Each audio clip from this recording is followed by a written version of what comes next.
HPV vaccine आपको बोला जा रहा है कि एचपीवी वैक्सीन क्यों लगाना चाहिए कि आने वाले दिनों में 30 साल बाद आपको सर्वाइकल कैंसर ना हो जाए, ये बोला जा रहा है ना। लेकिन आज से 20 साल 30 साल पहले जिन लोगों ने ये लगाया था तो उनको तो आज सर्वाइकल कैंसर नहीं होना चाहिए फिर। तो लेकिन ये सबूत आपको मैं दिखा रहा हूँ, ये सबूत देखेंगे, ये 2006 का रिपोर्ट है, राइट, कि जो पहले जो लगाया था कुछ महीनों में ही उन लोगों में ही 44% सर्वाइकल कैंसर बढ़ गए। ये रहे सबूत कि उससे सर्वाइकल कैंसर कम नहीं हुआ और बढ़ गया, ये पहला सबूत। दूसरा, 27% मिसकैरेज बढ़ गया, ओवरी डैमेज बढ़ गया, राइट। क्यों?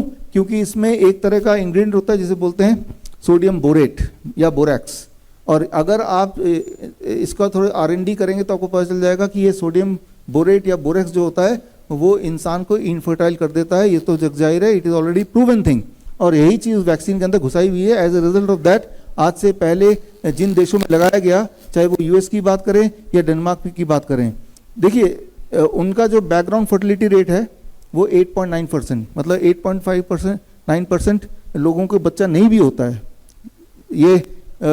लेकिन जब वैक्सीन लगाया तो वही चीज़ बढ़ के हो गया 27%। अब 27% लोगों को बच्चे नहीं होते हैं, राइट। तो ये मतलब बच्चे नहीं होते हैं, तो पहले भी होता है कि कुछ कपल्स को नहीं हो पाते, लेकिन उसकी तादाद वैक्सीन लगाते ही और बढ़ गई। ये आपके सामने ग्राफ है, और ये ग्राफ है जिसमें ये पता चलता है कि वैक्सीन लगाने के बाद फर्टिलिटी रेट ड्रॉप होती जा रही है। जब वैक्सीन लगाया गया, यहाँ पे एचपीवी वैक्सीन 2006 में लगाया गया, और लगाने के बाद से आप देख रहे हैं जहाँ जहाँ लगाया वहाँ देशों के ग्राफ वो नीचे जाता हुआ आपको दिख ही रहा है। और ये जो वैक्सीन भारत में लगाई जा रही है उनमें से एक वैक्सीन है गर्डासिल।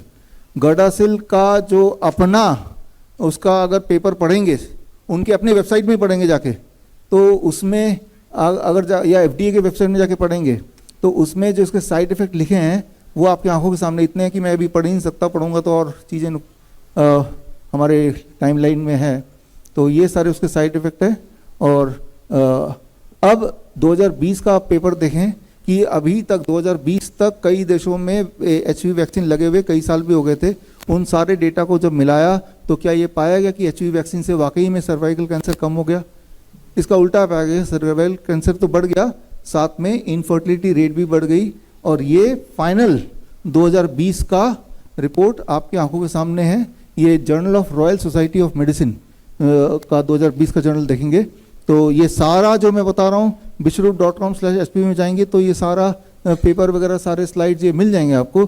ये तो थोड़े से स्लाइड ऐसे भरपूर और स्लाइड भी मिलेंगे जिससे आपको पता चल जाएगा कि अभी जो खेल चल रहा है, जबकि हम यहाँ बैठे हैं, इस वक्त हम बैठे हैं, इसी वक्त भारत के कई सारे स्कूलों में छोटे बच्चों को राइट नाउ यही वाला वैक्सीन लगाया जा रहा है, राइट नाउ, राइट। तो अब अगर सर्वाइकल कैंसर से आपको बचाव करना ही है तो क्या उसका कोई उपाय है? इस पे रिसर्च हुआ और ये रिसर्च भारत पे हुआ, और ये रिसर्च पेपर है 2013 की, और उस रिसर्च से निकल के आया कि अगर हम अपने खाने और पीने को साफ सुथरा कर लें और न्यूट्रिशन को इम्प्रूव कर लें तो सर्वाइकल कैंसर या कोई और कैंसर के होने के चांसेस अपने आप खत्म हो जाते हैं। सर्वाइकल कैंसर जो है वो हाइजीन का कैंसर है। आप न्यूट्रिशन को ठीक कर लो, पानी को क्लीन कर लो, गंदगी हटा दो, तो ये नहीं हो सकता। ये रहा भारत के ऊपर ही जो किया गया था रिसर्च, वही मैं आपको दिखा रहा हूँ 2013 का। तो अगर सही मायने में इतनी चिंता है तो पानी को साफ करने की चिंता होनी चाहिए, खाना को साफ करने की चिंता होनी चाहिए, खाना पेस्टिसाइड फ्री होना चाहिए, खाने के अंदर पेस्टिसाइड ना हो इस बात की चिंता करनी चाहिए। That's be the main thing, है ना। तो जो कि गवर्नमेंट को करना चाहिए, या अगर गवर्नमेंट नहीं कर रही तो फिर अब कौन करेगा? अब हमें करना चाहिए। बड़ी से बड़ी बीमारी का आसान से आसान इलाज घर बैठे ही हो सकता है। अधिक जानकारी के लिए कांटेक्ट करें नियरेस्ट डॉक्टर BRC clinic@home।